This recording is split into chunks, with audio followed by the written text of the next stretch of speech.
Dada huyo? Vipi? Safi vipi? Safi, amani. Amani.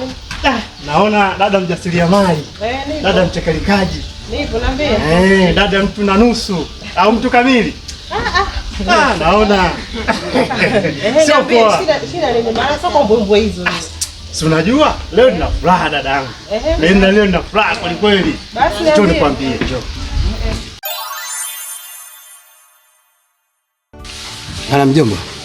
Kwanza samahani kwa kazi. Haina shida. Maana majukumu uliokuwa nayo yote ndio maana nimekuja kukutoa katika kazi ilengo yaani kukupa nilichokuwa nacho ndani ya nafsi yangu. Haina shida mjomba. Sasa basi. Kuna bwana mmoja anaitwa Danguli. Na imani unamfahamu sana. Huyu bwana Danguli alikuja nyumbani kwangu na katika kuja nyumbani kwangu alikuja kunikopa kiasi cha pesa. Ndio. Akaniambia baada ya siku moja atakuja kurejesha zile pesa. Lakini ile pesa imefikia mpaka wiki. Mimi nikamfuatilia. Lakini akanipa agenda tu. Sikuzielewa. Baada hapo tukakutana tena. Ndio. Kumkumbusha lile deni, majibu aliyonipa sio sahihi. Sawa. Sasa basi nimekuja hapa kuja kukushtakia. Sawa. Njoo hapa kidogo nikwambie.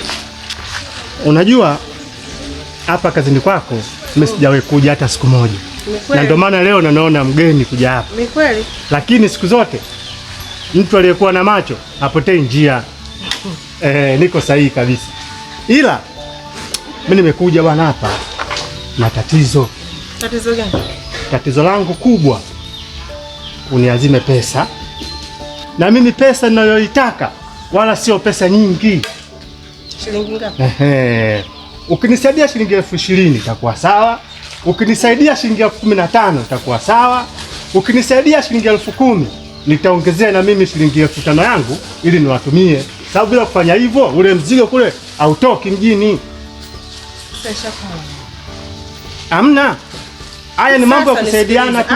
Nimeshakuelewa. Nisikilize. Mimi hela ninakuazima.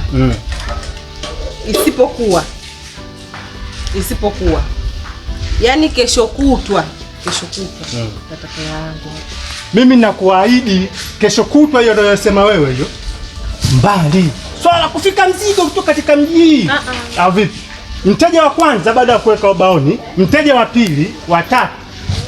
Tayari pesa yako mimi nimeshaipata. Wala ina kesho kutwa, wala ina nimeshakwambia. Kesho kutwa ikifika hiyo kesho kutwa, mida kama hii nataka hela yangu kwa sababu mimi hiyo pesa naitoa kwenye biashara zangu. Sawa. Nielewa. Nimekuelewa vizuri. Kwa sababu tu ni kwamba leo ndio maana kwanza kuja kunajili hiyo mtu bana nakupa. La sivyo nisingekupa hata shilingi. Sasa mimi lengo langu sasa hivi hali ngumu. Najua ya kukopesha mtu pesa. Mvua zinazonyesha hizi lazima wateja wakate katika biashara na lazima hali iwe ngumu. Ila mimi nilitaka leo nikulipe baada ya kuja mzigo wangu. Leo nikulipe. Lakini madamu wewe umeshaniongezea siku mpaka kesho kutwa. Basi kama sikuja kukuletea kesho kutwa, mimi nitakuwa sio muungwana tena. Wewe sio kama ndo mwenyekiti, hapana. Bali ninachotaka mimi ukamwambia Danguli pesa yangu nahitaji. Yaani kabla sijafanya jambo la aina yoyote.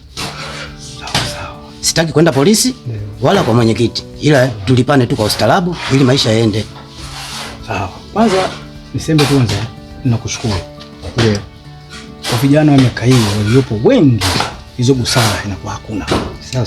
Leo vijana wa siku hizi kabla bado hujatafakari basi gongo mkononi palipo na rungu kwenda kupambana au kupigana kwa sababu ya madeni. Na watu wanaumizana, watu wanashtakiana vitu vingine. Lakini kwa busara yako ambayo umeitumia kuja kwangu, nashukuru. Mimi nitamfika Danguli na nitamuelekeza na majibu yake yeye utayapata. Basi sasa subiria. Sina shida ya kijana, wala sina shida ya kinini. Subiria nakupe pesa lakini uzingatie. Zingatia. Sawa, hamna tatizo.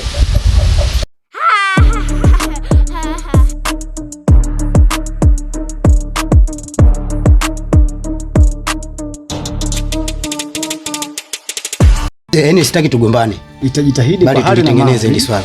Kwa hali na mali na naye nitazungumza naye basi majibu yote utayapata ndugu yangu. Basi mjomba mimi natoka.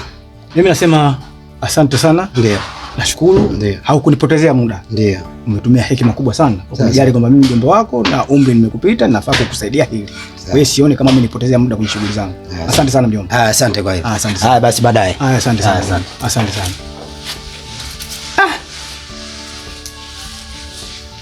Mbona huyu kijana anasitofahamu nyingi? Majuzi nimesikia kuna kauli fulani, nikazipeleleza nikaambiwa sio kweli. Leo linakuja hili la madeni, na hili la madeni sio moja sio mbili, inaonekana nadaiwa. Ingawa sina hakika 100%, lakini huyu kijana ana matatizo.